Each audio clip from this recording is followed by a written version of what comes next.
There's a story going around the Milwaukee area about an alleged fentanyl contact overdose that may not be as it seems. Contact overdoses are extremely unlikely. A quick explainer. Background. On Friday, an MCSO deputy responded to a crash. She searched the vehicle and found a sweater. He believes that the sweater exposed him to fentanyl because he started immediately feeling dizzy. Here's his body cam from the scene in which he describes what he was feeling. I just feel dizzy, like my head is pounding a little bit. Okay, let's take these gloves off. I probably got more shit on. How you feeling? Okay. Like, I know where I am. I know I'm here.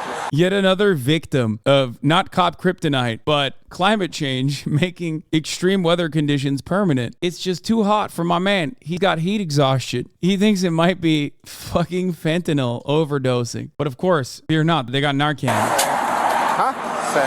Same? This is yet another one of those things where I've just been like yelling about this for years at this point, that like fentanyl overdoses, it's like the Havana syndrome for cops. Havana syndrome is fake. Fentanyl overdoses from contact, like skin contact, is fake, okay? It's not real, it's fucking fake. And yet, for some weird reason, because the media keeps covering it like it's fucking real all the time, and I do feel the tide shifting a little bit, maybe marginally, there are always people in the chat that try to defend its legitimacy. And I don't know why they do it, but I've been saying this probably for what, 3 years now, since this kind of stuff became like really, really popular. And there's still motherfuckers in here that are like, nah, man, you don't get it. Dog is real to me. Breathe. Through your nose. They're not immediate security. A black and red Jetta. Good.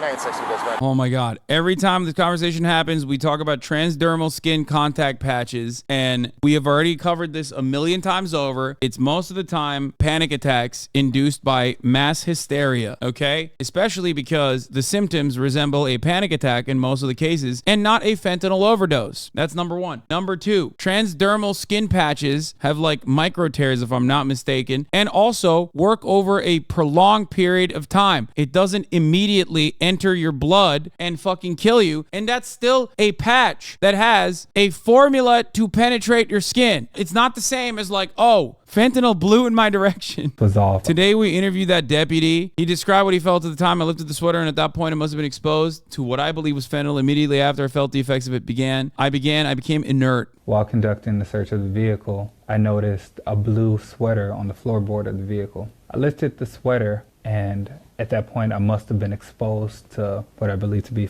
fentanyl. Immediately after I felt the effects of it, I became inert. I was there, but I couldn't feel anything.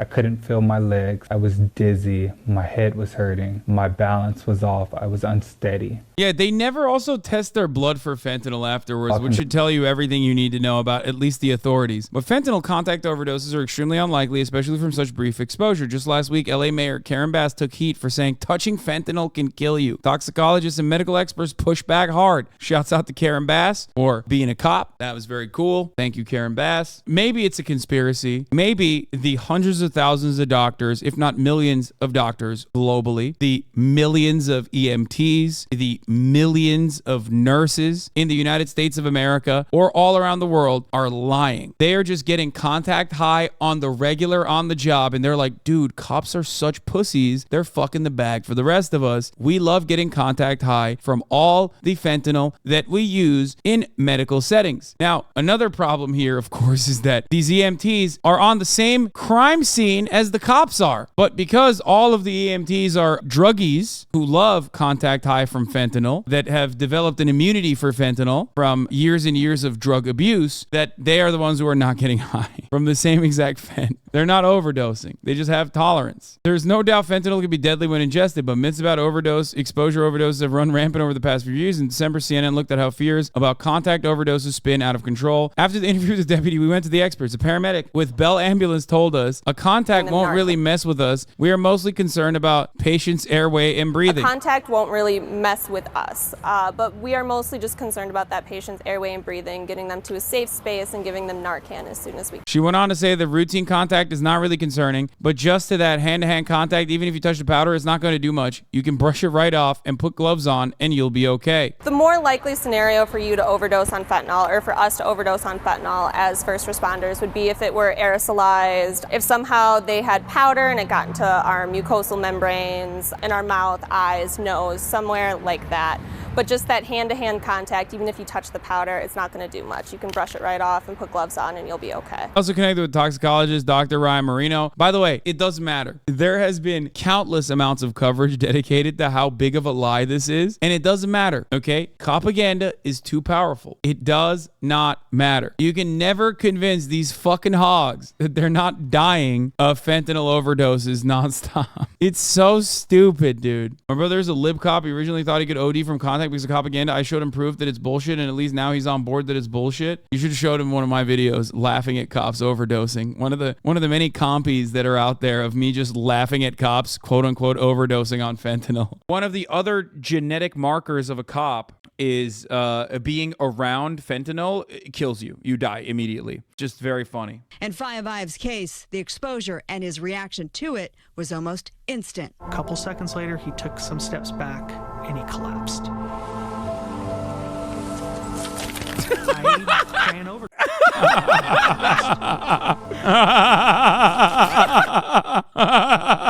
He just fucking fell with his arms up. Yo, that's never not funny, man. I love that shit. Oh, Jesus Christ. God, we live in such a stupid nation. Officer down, officer down.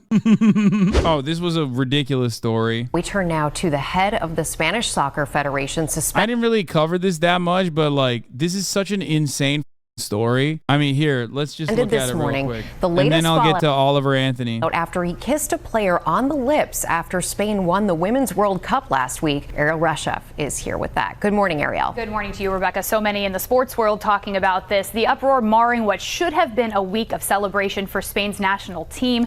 Just 8 days ago, they were sitting on top of the sports world after their historic win. Now, several key coaches and players are refusing to work, calling on FIFA to oust Luis Rubiales.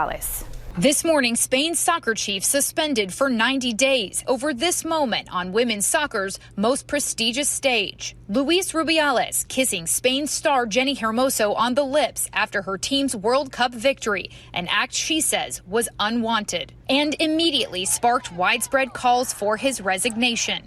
No te vas! Rubiales defiant, refusing to step down. No voy a dimitir.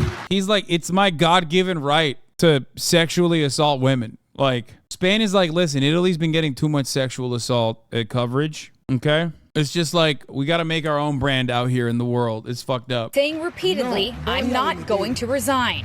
Spain's Soccer Federation standing by its embattled chief, even threatening legal action against Hermoso, accusing her of lying over the incident.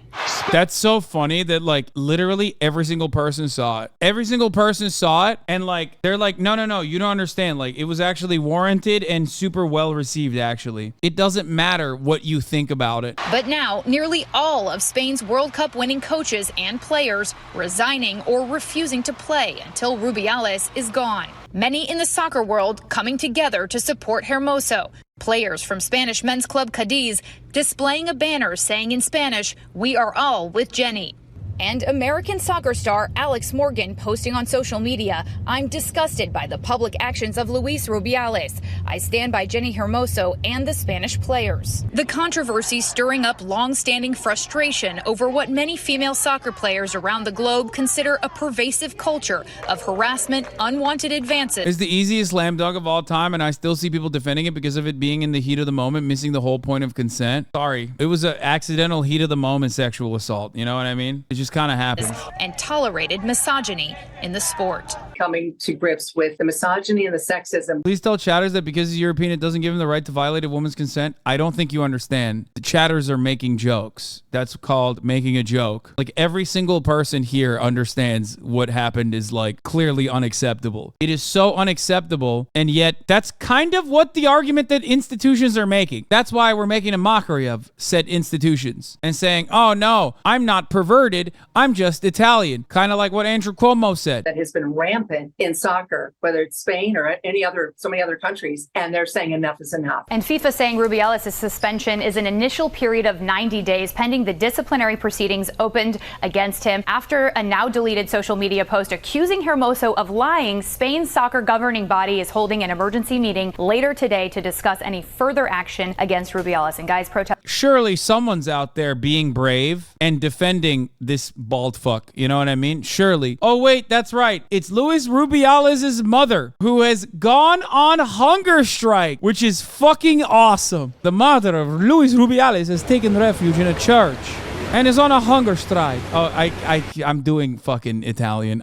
It's so hard for me not to do an Italian accent here. It's just like, Angeles Behar says she's acting in protest. By the way, she's not acting in protest because she's like, my son needs to be punished. What the fuck's going on? She's acting in protest at the witch hunt against her son. Barcelona.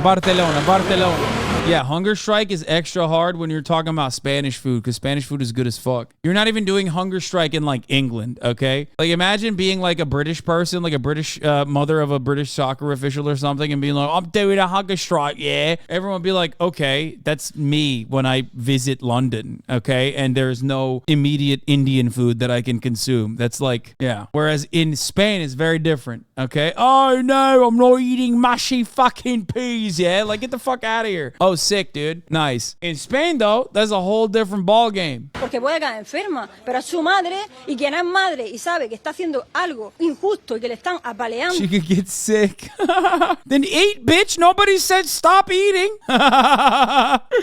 She could be sick. I love this story so much. And is being attacked, and it's normal for a mother as faithful as she is to ask God for help. Pues normal que la madre, con la fe que tiene, con la fe tan grande que tiene, pues le pide a Dios, porque es que ya llega un momento que la desesperación ya no sabe ni a dónde agarrarte. Lógico y normal. No tengo ni idea, no lo sé lo mismo que tú, es mi tía, no sé, está ahí con mi madre, no tengo ni idea cuánto se va a quedar, no lo sé, no te puedo contestar porque no tengo ni idea. Oh, her mom went in there too. Yeah, her mom went in there too. She probably fucking brought in a little snacky for her, okay? Don't fucking give me that shit. You know her ass is eating in there too, okay? They're gonna go inside, they're gonna see all the fucking communion food is you know, they went through all the wine, they went through all the fucking crackers, they ate all the Jesus's flesh.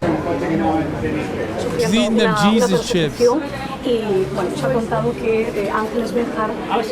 Anyway, our boy, chess grandmaster Hans Niemann, has been cleared of all cheating allegations and will return to chess.com. That's right. I want to point that out real quick. I don't know a lot of people care about this, or I don't know if they care about this or not, but let me tell you something. That's our boy right there. I've stood by him in spite of all the controversy. Okay? Dear chess community, we are pleased to report that we have reached an agreement with Hans Niemann to put our differences behind us and move forward together without further litigation. At this time, Hans has been fully reinstated to chess.com, and we look forward to his participation in our events. We would also like to reaffirm that we stand by the findings in our October 2022 public report regarding Hans, including that we found no determinative evidence that he has cheated in any of the in-person games. We all love chess and appreciate all of the passionate fans and community members who allow us to do what we do. He still cheated online? Whatever, shut up. Magnus Carlsen said, I acknowledge and understand chess.com's report, including its statement that there is no determinative evidence in his game against me at Sinkfield Cup. I am willing to play Niemann in future events should we be paired together. Let me tell you something. Totally exonerated. Hans Niemann, baby. Cleared. Where is the MAGA mail on this one? I remember there was a Dick Ryder who was bouncing off of Magnus Carlsen's dick. Another extremely common MAGA male L. Hans Niemann did everything right and they indicted him. Okay, let's go. I never understood the allegation. Like, is there supposed to be another better player remotely directing him through anal beads? Why wouldn't they just play as themselves then? No, the anal bead thing was like what everybody hyper focused on.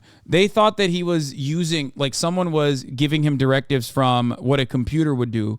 Because the reality is that computers are just better than people at chess. Like, they're so much better. They make moves in anticipation of like 50 moves ahead that human being minds cannot comprehend. You know what I mean? Hans Niemann, last time he was here in 2020, said, do you ever intend on running for office? Not Donowall, Lamau, haha, no Donowall. He hasn't been in here since, but we, as a previously subscribed 4-month supporter of the HasanAbi broadcast, okay, we have always stood by Hans. Let's talk about hilarious hilarious gay TikToker's commentary on Mike Pence having a hard time staying in the closet during his campaign trail. This Mike Pence clip in a campaign stop in Iowa. Yep.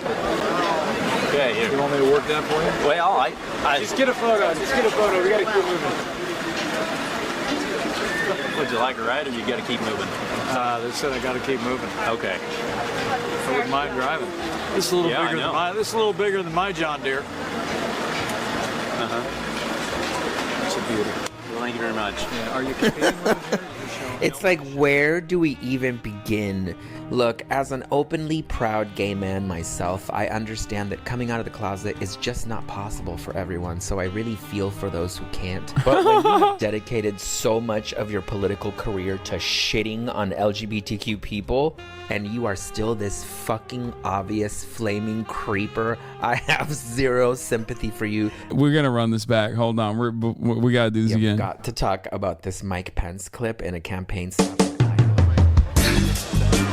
Okay, here. You want me to work Oh yeah, you want me to work that for you, partner? I know my way around these levers, if you know what I mean. You want me to work that for you? Well, I just get a photo. Just get a photo. We gotta keep moving. Hey, how about you shut the fuck up, Steve? Would you like a ride, he says? Mike Pence is thinking about that ride in that very moment, going, hell yeah, I'd like a ride. Give me a ride on that big green tractor, pretty boy.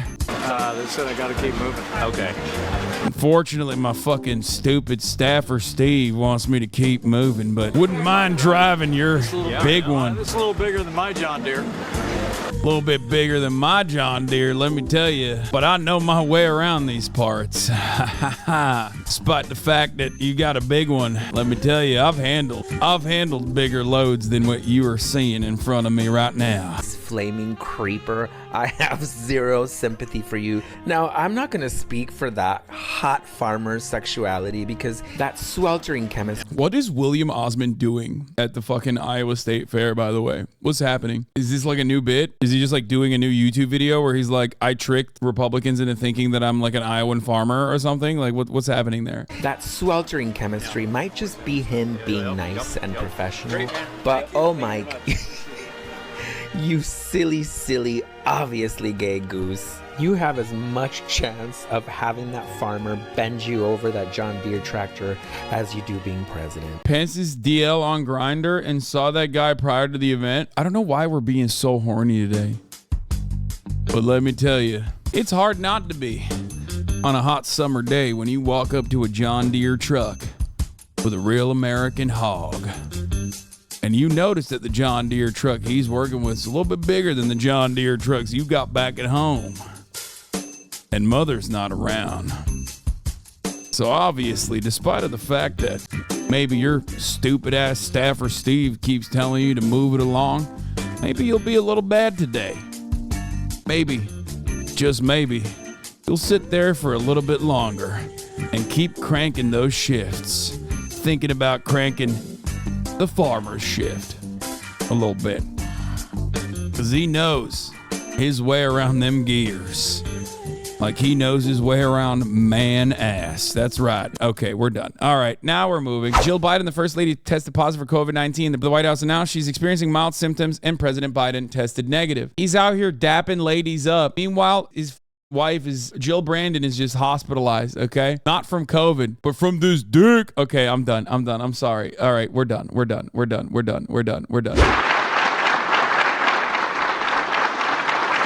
All right, so Brandon had to leave. He had to evacuate.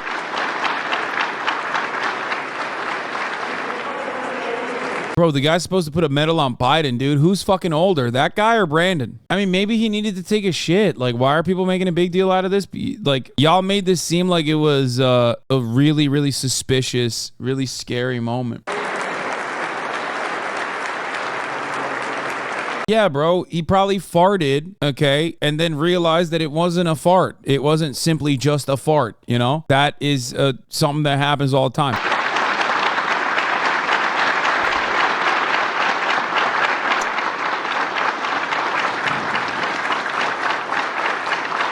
Or he was on his way to get his shit sucked sideways by Larry Sinclair because he heard that the Duluth Vacuum, okay, was in town doing the Tucker Carlson show, and he loves getting his shit sucked by him. You feel me? That's probably what happened. He had fucking dome on the mind, and I'm not talking Israel's Iron Dome, okay? The Duluth Dyson, Larry fucking Sinclair's in town. He's gonna get that gummy shit, okay? The throat goat. He's like, oh man, I sure hope he's got that crack cocaine ready for me, Jack. Oh, I haven't seen Barack Hussein in a minute too. Cut the malarkey, I say. Barack.